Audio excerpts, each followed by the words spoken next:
Welcome, everybody, to today's podcast of Not Just Basketball. I'm your host, Nick Beauchene. Joining me, Jackson Frey of the Chicago Sports Institute. Welcome, Jackson. How's it going, man? It's going great. Great to see you. It's been a while. I know, right?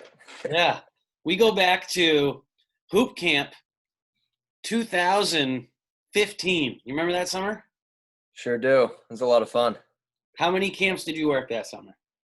How many camps did I work? I think that was the only one. Did you work 1 week or how many weeks? Oh, no, I think I was there like 6 weeks. Yeah. Something like that.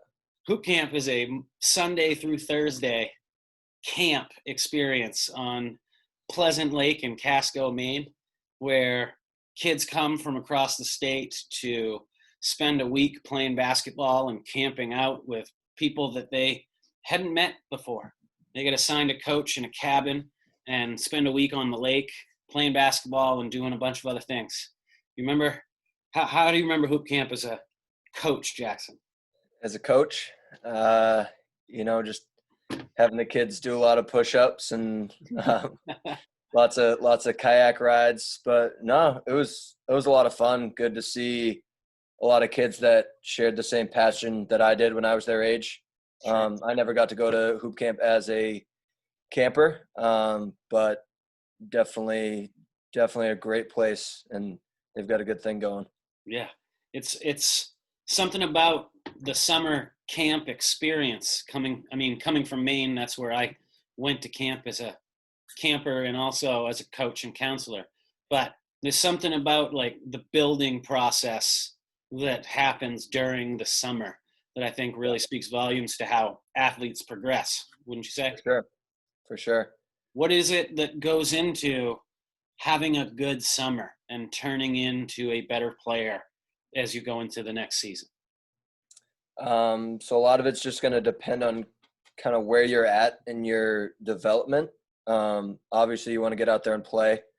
There's no substitute for improving your skills, improving, getting shots up, working on ball handling drills, getting in game-like situations where just playing with your friends, having fun with it. But also you want to take time to physically prepare your body. So strength training is going to be very helpful, doing some conditioning on top of that.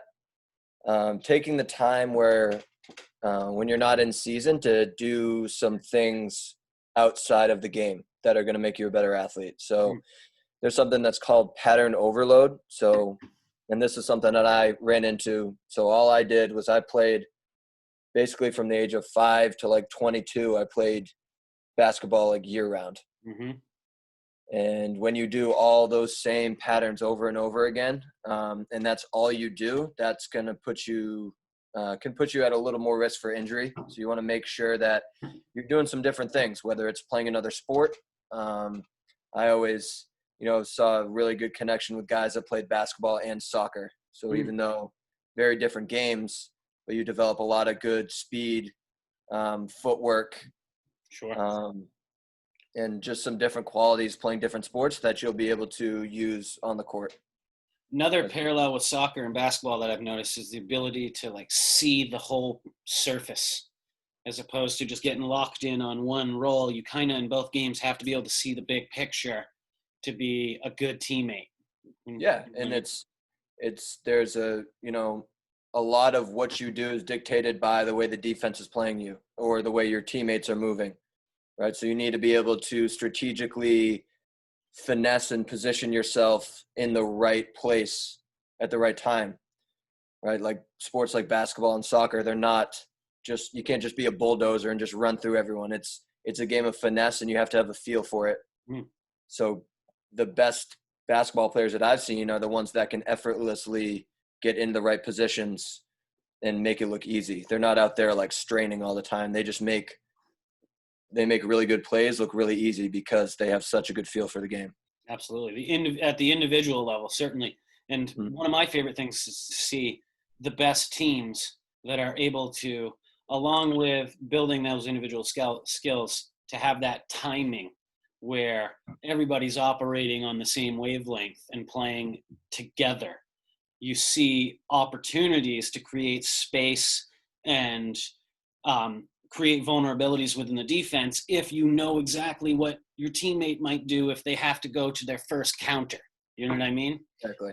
All that high level timing. I think back of watching the Spurs, even when they weren't winning championships, just to watch how they played as one cohesive unit, I think is one of the reasons why Popovich is an all-time great. Absolutely. And Absolutely. that whole building to the goal of being a great team or a great individual athlete goes back to putting in the work required to be able to play at a high level. Now, Absolutely. you are a big part of that process working at the Chicago Sports Institute.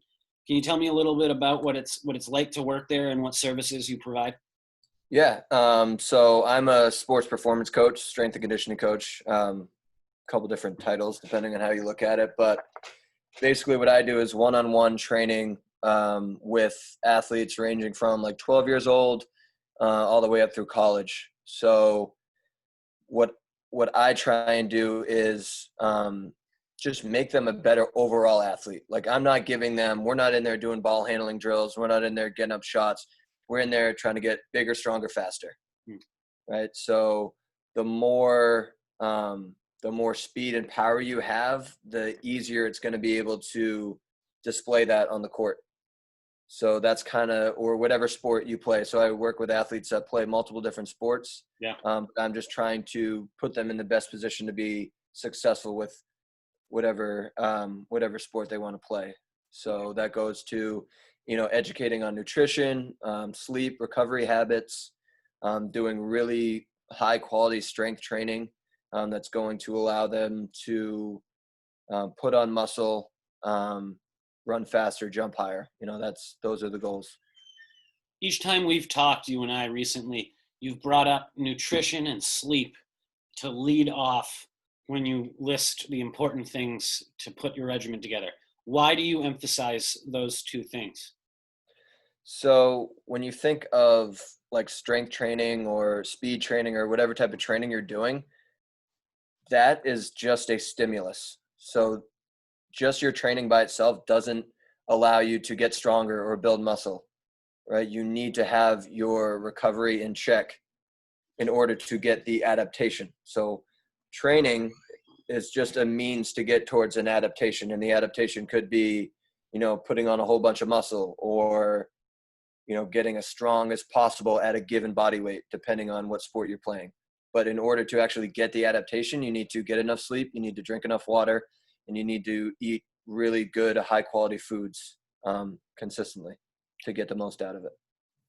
Now, what sort of long-term results do you see from someone who puts a package together where they are taking seriously their hydration, their nutrition, and their sleep?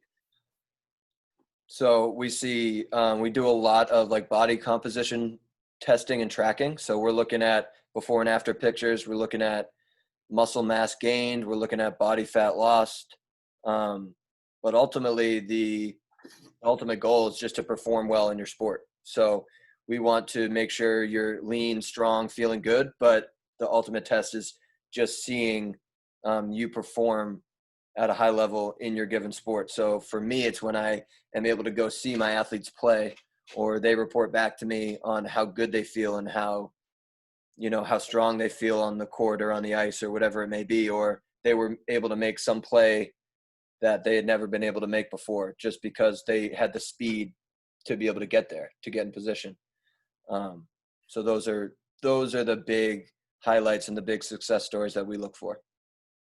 Now, you spoke about those testimonials where people come back and are able to share achievements that they've made, and they tie it to the work they've put in through your programming.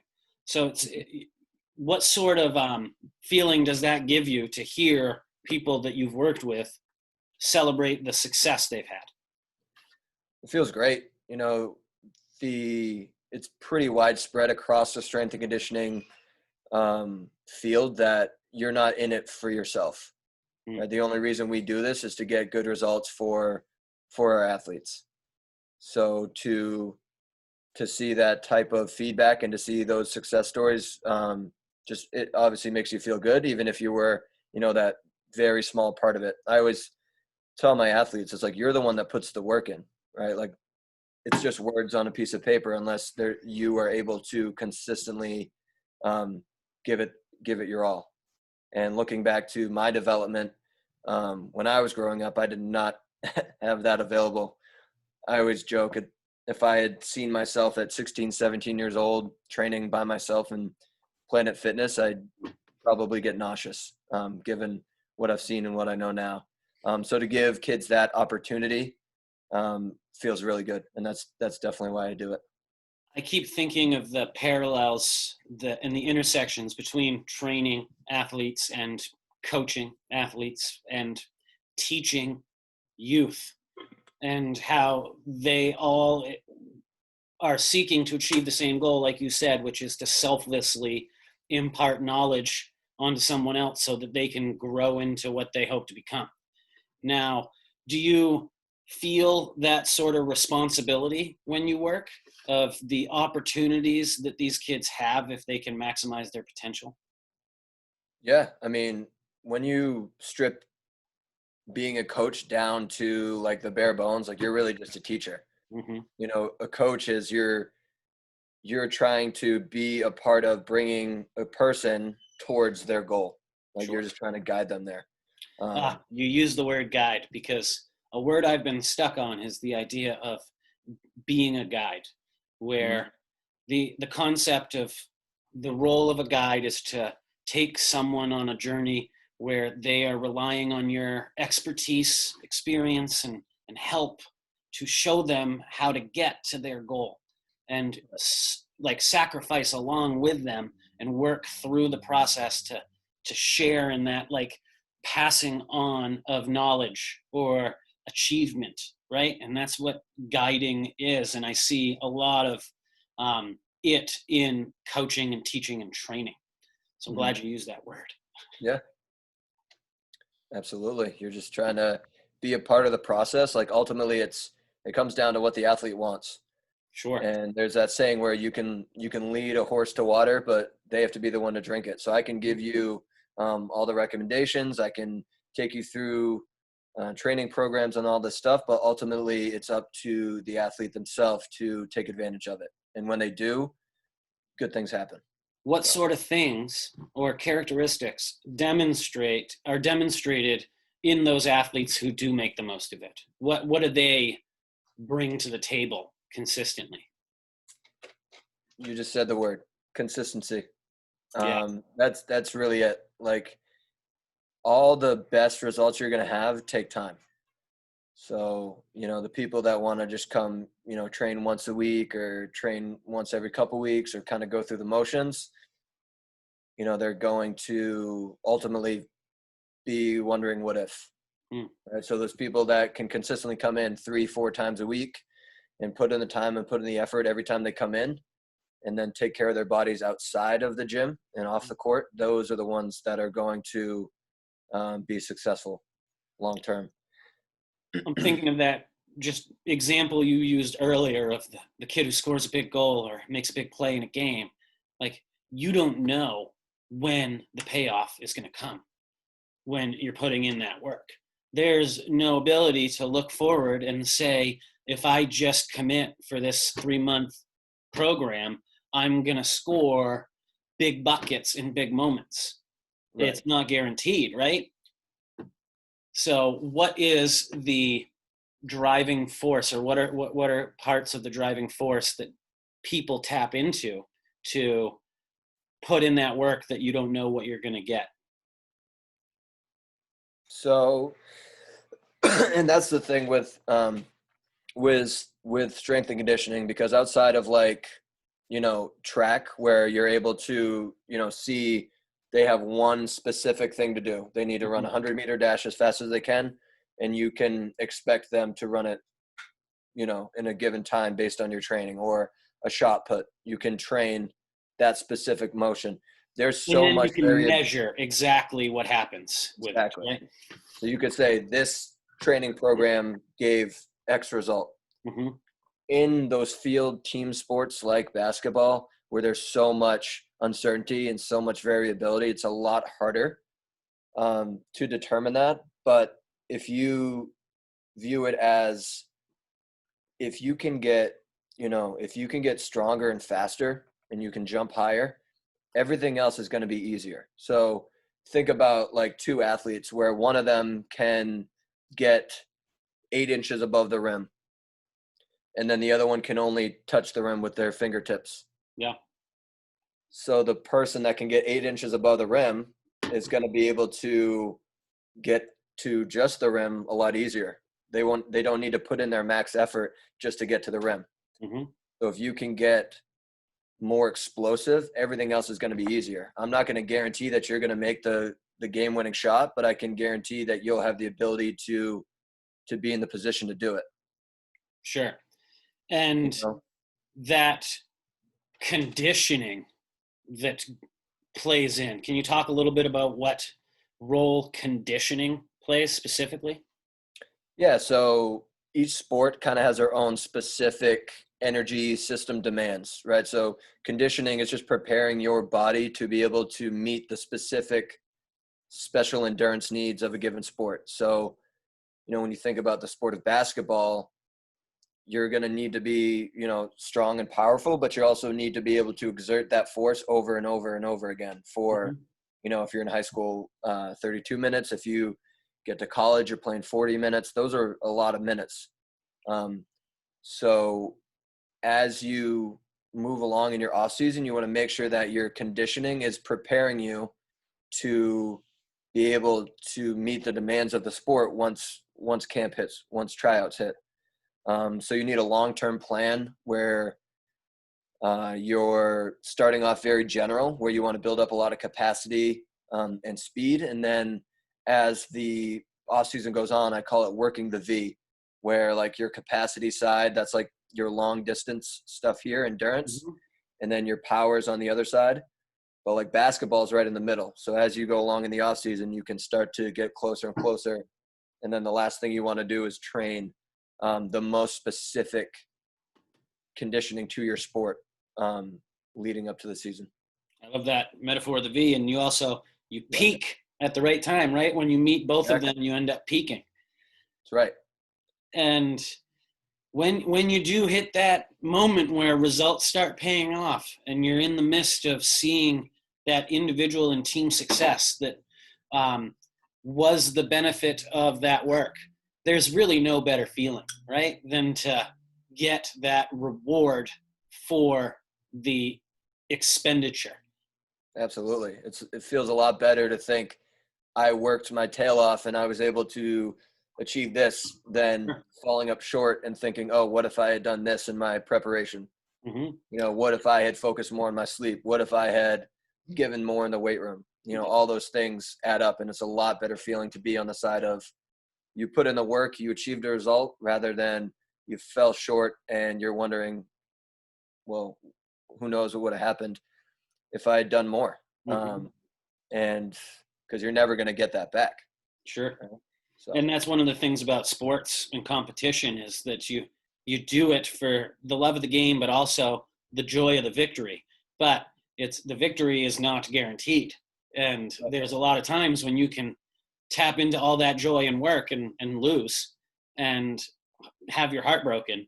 But I think a big part of the reason why people come back and get better is because of goal setting and the realization that achieving results is not tied necessarily to winning. So how do you develop athletes who can be goal-oriented and not just victory-driven? Yeah, so like you said, you cannot 100% guarantee a victory. So you need to focus on the things that you can control. And that's what I try and teach my athletes. So you can't guarantee that your team is going to win, but you can focus on doing the things that you're supposed to do. Sure. And it's easy for me to say, like, you need to show up on time, you need to train hard, you need to, eat enough protein, eat your vegetables, all that stuff. But then as you get more specific to the sport, like your coach is going to expect specific things from you, right? If your role is to be that pass first guy, then you can do your job and try and set up the good scorers. If your role is to set hard screens and get rebounds, right? It's not going to show up in the headlines quite as much as, hitting threes all day. But if your coach expects you to do those things that you can control, then that's what's going to lead to success. So you're not thinking my goal is to win the game. You're thinking my goal is to box this guy out. My goal is to train hard today. And then later on, the wins will take care of themselves. Mm-hmm. And through that training, you become better at your role or roles, right? Because in especially team sports, there's players who are role players, but the idea of filling one role is so, I think, almost short-sighted when you think of all of the different things required to be a successful or valuable player in a team sport. So the training that you seem to be putting together is something that creates the ability to do multiple things well consistently. Now, Right. why do you think that the Chicago Sports Institute is able to create that sort of variable skill development? What do you guys do? So so the biggest thing that we focus on is strength, right? So the quote we always think of is strength is a mother of all qualities, right? So if you can build up your strength base, it's like building, think of the analogy of like a big Hemi car engine, right? You have a crazy amount of horsepower. So that means when you are ready to get out there on the court, whatever your coach asks of you, you're going to be able to do is our goal. We want you to get faster. We want you to be able to jump high. We want you to be strong enough to, withstand contact and be able to land safely and not get hurt. Because, at the end of the day, if you're hurt, you're not going to be any value to your team. Sure. So we want to prepare your body to meet the demands of anything and everything that you want to be able to do in your sport. Now, you've alluded to right there the idea of injury and opportunities to continue careers being taken away through one reason or another. And the greatest of all athletes end up stopping being entertainment for other people, right? You retire, or you stop playing college basketball, or your high school career ends and then only intramural basketball matters. But what sort of reasons are there to develop these skills in spite of the fact that it's not a career for most people? Most people aren't becoming paid for their athletic development. So why do it? So, obviously the love of the game, you're playing a sport you love. If you're putting in all this time, effort, blood, sweat, tears, it's definitely something that you enjoy, but you're going to be able to take a lot of the things that you pick up from preparing for a sport and being part of that team environment. And you can apply that to any part of your life, right? If you become a good leader at a young age, that's going to impact your ability to be a leader in whatever career path you choose. Yeah. If you are in a position where people look up to you and you steer them in the right direction, that's definitely that's going to come into play when you are, a mother or a father, right? Those are all things that you're going to, you may learn some good things from coaches and other teammates, parents that you want to emulate later on in life. Mm-hmm. Right? So you can always pick up good things, and just being a part of a team and working together it's invaluable. And I think the idea that you just mentioned of being able to pass things on after having learned them, right? And you can recall instances where impressions were made upon you by either competition or leadership from coaches or other team members where it changed you. And then as a result of that whole combination of impacts, you have an opportunity to change other people, right? Through teaching, coaching, training. Now, do you see any of that in yourself as a professional? What type of characteristics and values have you taken through your competition and playing of sport that you implement into your life now?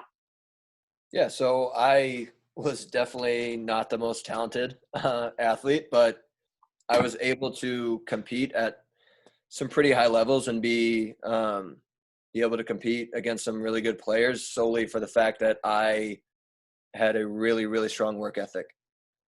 I knew that I wasn't going to be able to physically keep up with a lot of guys, but I wasn't going to let lack of effort be the reason why. Mm. And that's definitely carried over into, how I approach every day as a coach. Those are the things that I try and um, get across to my athletes, because if they are, a lot more gifted than I was, but then they also have the mentality of no one's going to outwork me, Mm. that's a deadly combination. And then just the work ethic, I think, is the biggest one. And I pride myself on trying to spend time every day learning. I read a lot. I try and make a lot of connections. So, and it goes back to, the things I learned from playing basketball for a long time. Mm-hmm.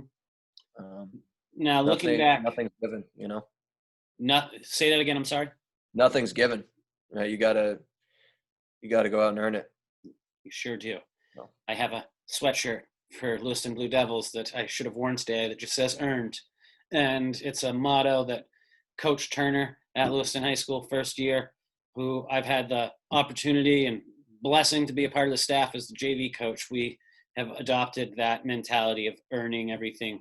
And it's a real privilege to see kids buy into that and seek to achieve high, lofty goals because of the belief they have in themselves and each other.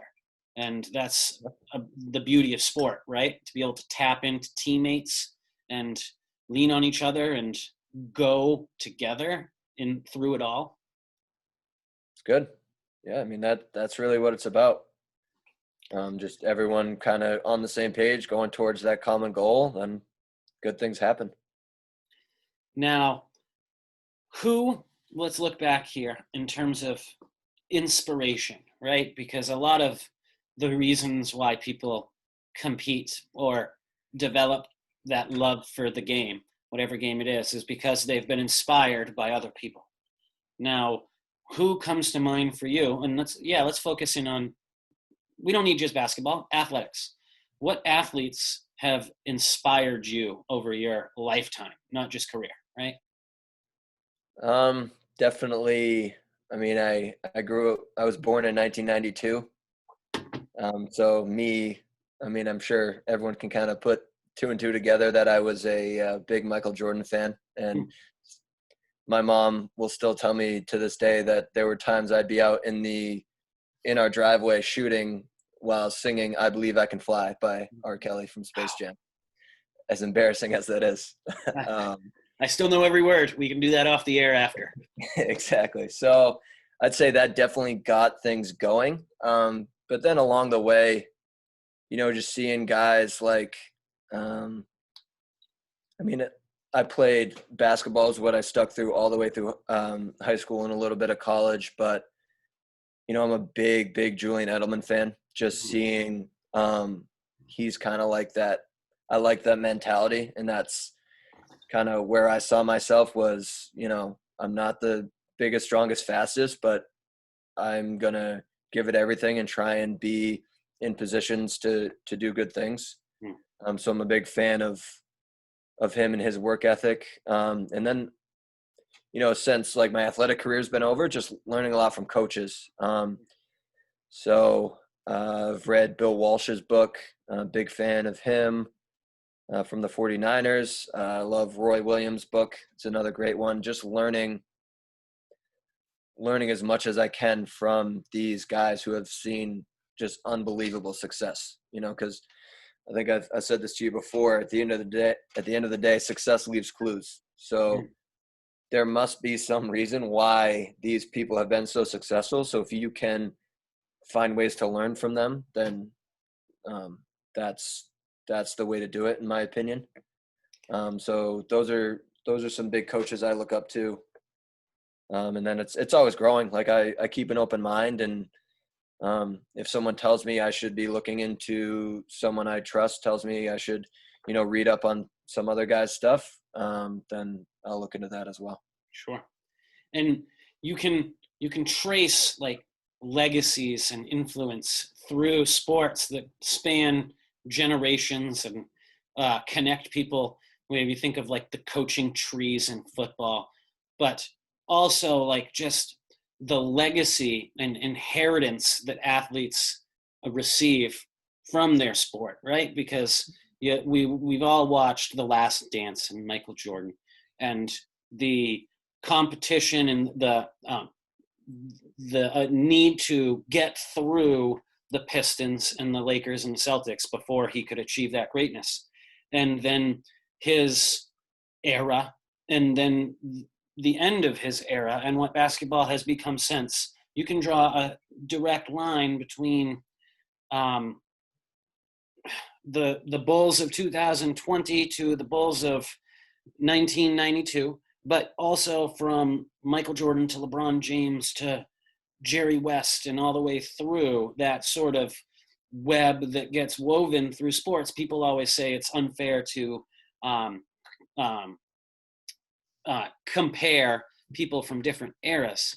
It's almost unfair for another reason, because of just like the need to acknowledge the fact that they passed it along, and people, yes, improved upon it, but it's not because they weren't able to be great. It's just because things change, right? So as opposed to saying LeBron's better than Michael or Kobe is underappreciated in the top 5, top 10, it's like these are just all-time greats that shared the game and perfected it, or came as close to perfection as they could, but not at the expense of somebody else, right? Exactly. That's a tangent of mine a little bit, but I feel like it's kind of important to realize the inheritance of the sport rather than the taking of it, right? Right. Because there's a saying in strength and conditioning that that I've heard a lot. It's we stand on the shoulders of giants. Like there's been just countless amazing strength coaches that have put in all this work and have seen success, and it's almost in my mind disrespectful to be like, no, I'm going to try and do it my way and outdo this person. It's better show them up like this is how it should be done. Exactly. We're inheriting all their work. We've been able to see what they've, where they've made mistakes and where they've found success, and we don't need to make those mistakes because they've already done it. So we learn from all these giants, right? We're standing on the shoulders of giants, and then we take what we learned from them and put it into practice in our specific situation. And that's really what our profession does. And thereby give to a potential future generation of inheritors of this, right? It passes along to the next trainer or the next teacher or the next elite mechanic, right? That puts everything into what they do. Absolutely.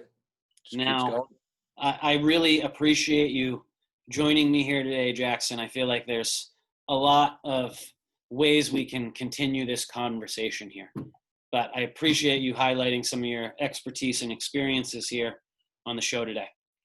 Yeah, I appreciate you having me on. It's been fun. Yeah, let's do it again sometime. But until then, this is Nick Beauchene signing off on the Not Just Basketball podcast, hosting today our guest Jackson Frey. We'll see you next time.